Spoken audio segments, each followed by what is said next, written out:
Cher Simoncini, vous vouliez me parler de Sassoferrato. Voici un de ses tableaux authentiques, signé de sa main, pas d'atelier, il est bien conservé. Dites-moi, mais pourquoi Sassoferrato est-il finalement considéré comme un peintre de petites images pieuses? Non, dans toute l'iconographie.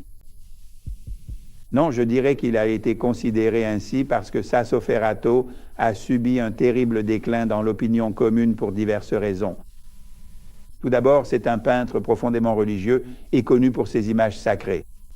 La laïcisation de la société durant la seconde moitié du XIXe siècle et la première moitié du nôtre a conduit à rejeter des tableaux considérés comme larmoyants, intransigeants. Ensuite, le fait qu'il représente surtout des vierges. Le déclin du culte marial, puis Sassoferrato a également subi cette condamnation contre le soi-disant académisme du XVIIe siècle, une condamnation qui a été typique de la période des avant-gardes. Il ne faut pas oublier que Guido Reni, lui-même, qui est aujourd'hui considéré comme l'un des plus grands artistes du XVIIe siècle, a connu une éclipse pendant des décennies de 1920 jusqu'en 1960. Je ne vous rappellerai qu'un seul cas, la grande Immaculée Conception de Guido Reni, provenant de la collection de Lord Ellesmere qui se trouve aujourd'hui au Metropolitan Museum, lors de la vente aux enchères chez Christie's à Londres en 1947, s'est vendu pour 7 guinées. Mais même ce petit tableau-là de Sassoferrato, eh bien, mais moi, je l'ai payé 3 fois rien en 1960 et je m'en mords les doigts parce qu'à cette époque-là, j'aurais pu en acheter des douzaines. En les payant entre 100 000 et 600 000. Dites-moi, mais il y a eu toute une industrie des images pieuses, ou je me trompe? Pourquoi pas l'image de la Vierge diffusée dans les églises, etc. C'est l'image...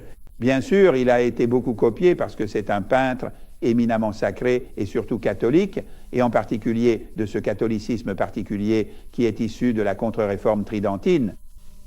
C'est justement cela qui fait de Sassoferrato un peintre très intéressant. En dehors de la qualité prodigieuse de ses œuvres, je suis un grand admirateur de Sassoferrato, je l'ai toujours été. Voilà, mais comment se fait-il que, en regardant ce petit tableau, il y a ce blanc est... Eh bien, tout d'abord, il a une technique très particulière.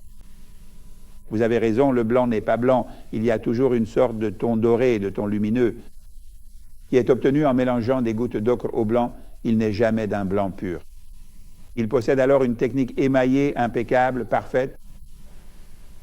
Et puis, c'est aussi très intéressant d'un point de vue culturel, car outre les portraits, c'est-à-dire son autoportrait, qui se trouve maintenant aux offices et qui date de 1682-1683. Savez-vous que Sassoferrato est né dans la ville du même nom? En 1609, il s'appelait Jean-Baptiste Salvi, et il était le fils d'un petit peintre local. On dit même que son père était aussi faïencier. Il est né en 1609 et il est mort à Rome en 1685. Mais jusqu'à récemment, nous savions très peu de choses sur sa vie. Des documents ont été découverts, d'où il ressort que très tôt déjà, il était très apprécié dans le milieu du clergé romain et aussi de certains nobles. L'autoportrait des offices date de 1683, l'année où le petit tableau fut offert par le prince Flavio Chigi au grand-duc de Toscane. Donc ce n'était pas un peintre méprisé, il n'était pas seulement un peintre pour les religieuses et les moines de petits couvents, comme on le croyait jusqu'à aujourd'hui. Il faut également dire que de nombreux tableaux de Sassoferrato qui sont mentionnés par diverses sources sont inconnus, ils ont été perdus. Le travail de reconstitution du catalogue de Sassoferrato est encore en cours, on en découvre peu à peu, que ce soit lors de ventes aux enchères à Londres ou dans des collections privées italiennes et françaises. Quoi qu'il en soit, je disais que c'est aussi très intéressant d'un point de vue culturel. L'un des aspects les plus singuliers, ce sont les séries, la série de copies, d'interprétations, dirais-je, qu'il réalise d'après divers peintres. Voilà pourquoi il en a fait tant, et d'après différents artistes. Par exemple, l'un des types de Madone qu'il a répété vient d'Albrecht Dürer. Il y a ensuite un tableau tout à fait singulier à la Pinacothèque Tosio Martinengo de Brescia, qui est une interprétation d'un tableau très célèbre à son époque, une œuvre d'Andrea del Sarto, qui se trouvait à Rome dans la collection Giustiniani. L'original a été perdu, il n'en reste qu'un petit fragment au Metropolitan Museum de New York, mais nous connaissons le tableau dans son intégralité.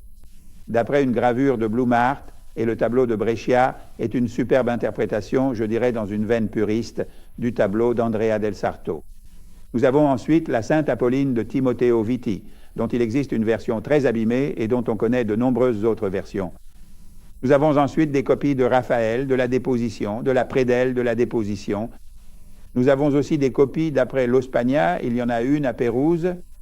Et puis, nous avons même une Madeleine qui est copiée, qui est interprétée à partir du tableau de Domenico Tintoretto, aujourd'hui conservé à la Pinacothèque Capitoline de Rome.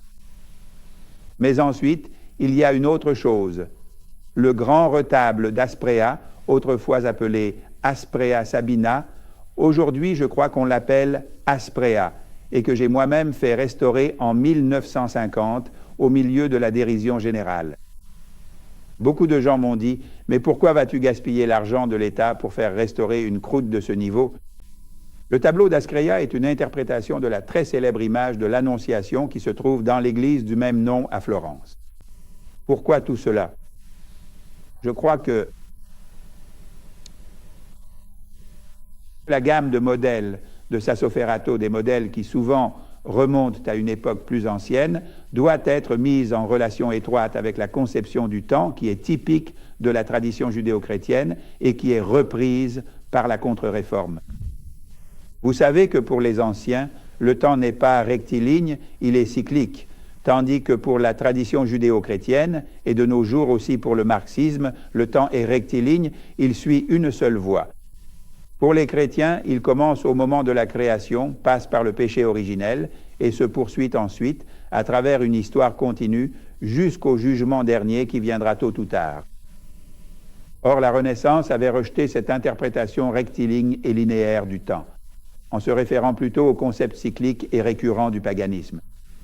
C'est la raison pour laquelle le Moyen-Âge est rejeté à la Renaissance, c'est la raison pour laquelle un événement énorme s'est produit, à savoir la démolition totale de la basilique Saint-Pierre au Vatican, qui abritait la production la plus importante de la religion chrétienne depuis le IVe siècle, depuis l'époque où Constantin avait construit l'Église jusqu'au début du XVIe siècle. Pourquoi? Parce que tout le Moyen-Âge était rejeté comme quelque chose d'inutile, de laid, de superflu. Avec le Concile de Trente, en revanche, on revient à l'ancienne tradition. Tout comme le cardinal Baronius, à la fin du XVIe siècle, allait dans les catacombes pour étudier les fresques et en apprécier l'esprit sacré. De la même manière, Sassoferrato s'inspire d'une grande variété de modèles pour démontrer qu'il existe toujours une même tradition. Je vous dirais que ce qui surprend chez Sassoferrato, c'est la qualité, et encore la qualité. En fait, ce n'est pas un peintre de petites images pieuses. Je le considère comme un grand peintre. Par exemple, pour les portraits, il a aussi réalisé quelques portraits. On n'en connaît que 3. L'un est celui de Monseigneur Ottaviano Prati, qui se trouve à la Galerie nationale de Rome. Un autre, malheureusement absent de l'exposition, se trouve à Sarasota, en Floride, et représente le cardinal Rapaccioli. Puis il y a un portrait récemment découvert à Padoue, qui est absent du catalogue de l'exposition, mais présent à la rétrospective, et qui représentait le cardinal Ottoboni. Il doit en avoir existé d'autres également, car nous possédons des dessins qui indiquent que la production de portraits par Sassoferrato n'était pas aussi rare qu'on le croit aujourd'hui. Il y en a un 4e qui est passé lors d'une vente chez Christie's. À Londres, il y a quelque temps, je ne l'ai pas vu, donc je ne peux pas le juger, mais d'après la reproduction, il me semblerait authentique.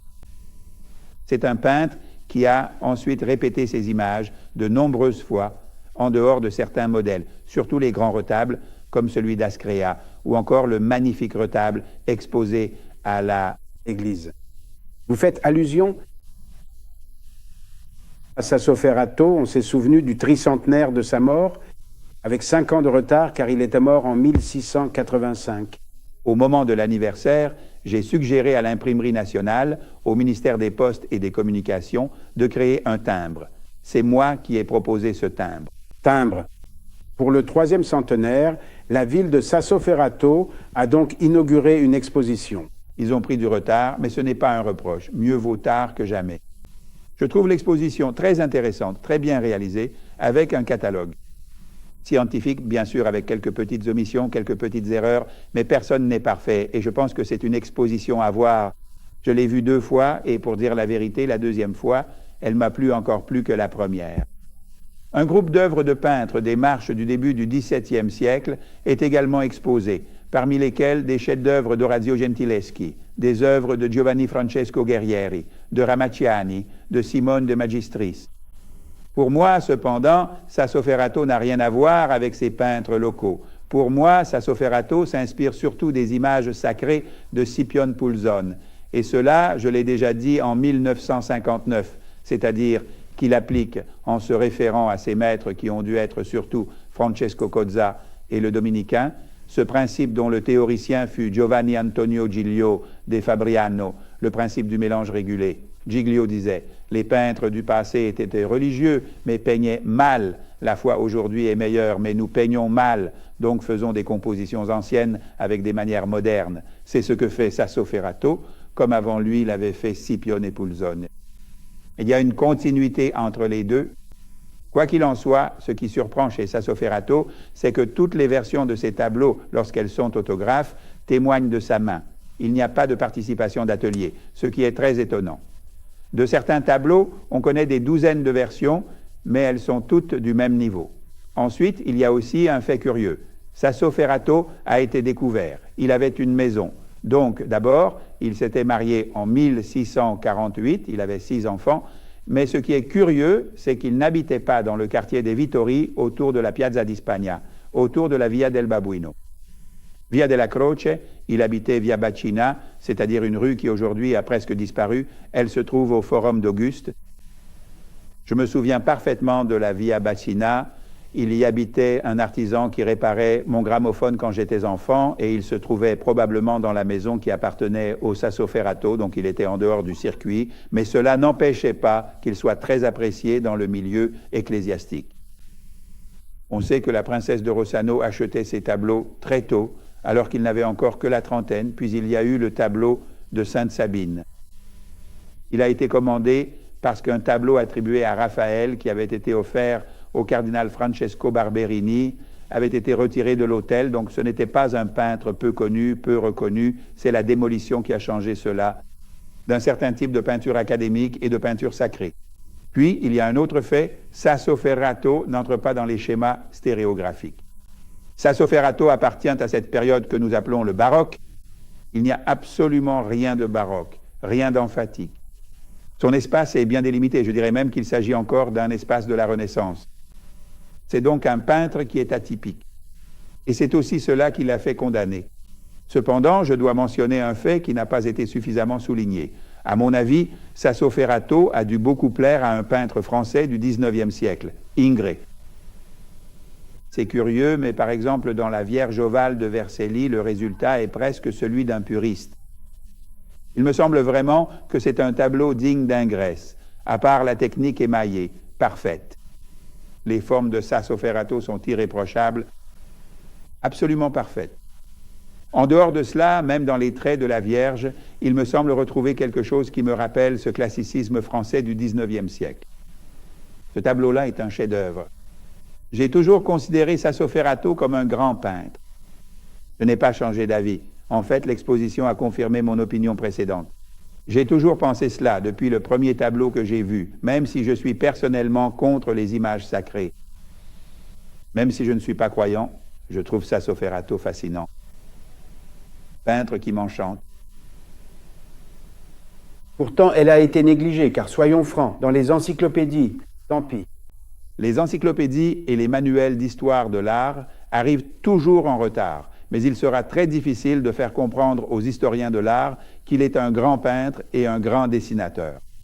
Malheureusement, lors de l'exposition de Sassoferrato, pour des raisons de conservation dues à la fragilité des feuilles, il n'a pas été possible de présenter un échantillon de ce qu'il a produit dans le domaine du dessin, mais c'est un immense dessinateur et un très grand peintre. Mais il y a aussi un tableau extraordinaire, la Judith.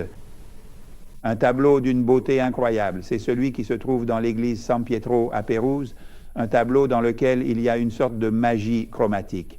Moi, je retrouve Sassoferrato et je le retrouve dans certains tableaux sacrés. Je crois que la couleur a une signification symbolique, mais dans d'autres tableaux, comme la Judith, que vous avez justement mentionné, il y a un colorisme magique qui atteint des résultats pas différents de ceux qu'obtenait Carlo Dolci à Florence. avec un autre style, dans un autre contexte culturel et avec d'autres intentions. Pour moi, Sasso Ferrato a toujours été, est et sera toujours un peintre extraordinaire.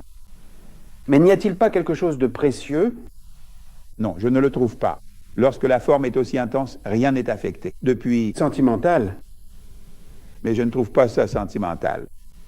Il ne recourt pas à ces subterfuges et à ces bassesses auxquels ont recours les peintres sacrés lorsqu'ils ne ressentent pas ce qu'ils peignent. Lui, il le ressent, c'est pour cela que c'est si pur et si intense. Vous me citez l'affectation dont on l'accuse. Je dirais qu'il n'est pas du tout affecté. Ces personnages sont immobiles, ils sont figés, ils ne sont pas agités par des sentiments. Il n'y a jamais, je ne connais pas de tableau de Sasso Ferrato avec des larmes. En général, c'est l'affectation, il recourt toujours à des sentiments qui cherchent à susciter la compassion. Donc le trouble, le mouvement baroque, c'est... Enfants n'ont rien de kitsch. Il sait que le kitsch enfantin est l'un des plus efficaces, même dans les mauvais tableaux sacrés. Ses seins sont immobiles, ils semblent comme figés, dans un instant qui ensuite se transmet pour l'éternité. Il suffit de voir l'interprétation qu'il donne de la Madone de Foligno de Raphaël dans un tableau qui se trouve aujourd'hui à la National Gallery of Ireland à Dublin. Un tableau que je trouve prodigieux par sa qualité. Prodigieux est la manière dont le peintre parvient à réaliser le bleu du manteau de la Vierge. Pour moi, ce tableau-là est un véritable tour de force. Ensuite, dans le catalogue, il y a une quantité de choses qui laissent un admiratif. Oui, il y a des vierges douloureuses, des vierges à l'enfant, mais il y a toujours ce moment imperturbable. Ce moment qui est figé et qui ensuite dure pour l'éternité. Et c'est cela qui rend Sasso à Sopra si grand. Tu veux dire quelque chose de métaphysique? Oui, moi? Dans le tableau de Brescia, j'y trouve quelque chose de métaphysique. Dans le visage de la Vierge de Brescia, qui me rappelle encore un Grèce, j'y trouve quelque chose de métaphysique. Elle est imperturbable, c'est l'imperturbabilité de la vraie foi. Mais le lien entre le peintre et sa ville natale? Mais il semble qu'il ait peint un tableau là-bas. En fait, il y a un tableau dont la chronologie est incertaine, une crucifixion qui appartient à une église des environs de Sasso Ferrato, mais en ce qui concerne la ville natale, je ne vois aucun lien. Cela doit être un peintre qui a été avec Domenichino à Naples, dans les dernières années de Domenichino, puis à Rome, il a dû connaître Francesco Cozza. À mon avis, ce sont là ses deux racines, et ensuite il a étudié Scipione Pulzone et a été renseigné par quelques monseigneurs. Du traité de Giovanni Antonio Giglio, voilà selon moi les origines culturelles de Sasso Ferrato. Je ne vois aucun lien ni avec Gentileschi, ni avec Guerrieri, encore moins avec Simone dei Magistri ou avec Ramacciani qui sont des peintres des marches, ou qui ont travaillé dans les marches, qui ont réalisé des sujets sacrés, mais je ne retrouve absolument pas là-dedans l'univers de Stasio Ferrato, ni son monde formel, ni sa technique, absolument rien. Peut-être une ombre chez Gentileschi, mais je n'y crois pas. Donc ce souvenir pour le 300e anniversaire de sa mort pourrait être le début d'une découverte, plus qu'une découverte. Mais déjà aujourd'hui tout est permis. Aujourd'hui tout est permis. L'augmentation du marché, l'augmentation du nombre de collectionneurs fait que tout a de la valeur. Il se peut très bien qu'un Sasso Ferrato authentique ressorte lors d'une petite vente aux enchères et qu'il reste invendu ou qu'on puisse l'obtenir pour 3 fois rien. Mais aujourd'hui, tout a de la valeur, donc cela peut être une redécouverte au sens d'une appréciation générale. Je crois que si l'exposition est visitée par beaucoup de monde, comme je l'espère, elle contribuera à faire du nom de Sasso Ferrato un nom très respectable.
Thank you.